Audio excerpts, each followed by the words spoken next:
बिस्मिल्लाहिर्रहमानिर्रहीम। मैं हूं मोहम्मद अकरम हंजरा और आज एक ऐसी शख्सियत से आपकी मुलाकात कराऊंगा जो कि काफ़ी मशहूर हैं, पूरे गडाब और पूरे कराची में ये काम कर रहे हैं। बेटा बात यह है कि हकीम जो है ना मुखलस होना चाहिए और ईमानदारी से दवाई दे तो लोगों को फ़ायदा होता है, ठीक है ना। अगर हकीम बीमारी को ना समझे तो आगे दवा ना दे।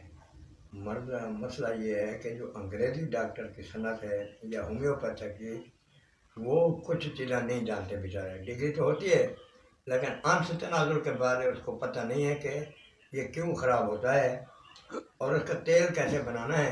वो गोली तो दे देगा कोई फैक्स मैक्स की, लेकिन अंग्रेज बात ये है कि कुछ ऐसा चीज़ें हैं जो हकीम कब्र में ले गए हैं, आगे नुस्खा अपनी औलाद को नहीं देंगे। ये चीज़ दे के जाते हैं, लोगों को फ़ायदा होता। ये कब्र में ले गए बड़े बड़े हकीम, नुस्खा किसी को दे के नहीं गए। ये एक ब्लड में होता है, एक खून में होता है, और एक कैंसर मल्ला बन जाता है, एक फोड़ा बन जाता है।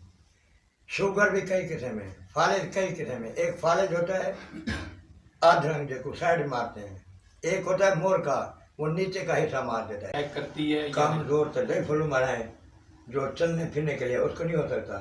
वो एक बीमारी कुदरत की वजह से है।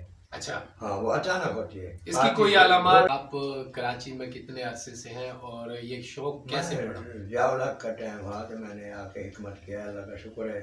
लोगों का मुझे दुआ भी मिली है, दवा भी दिया है, लोगों को फ़ायदा भी हुआ है।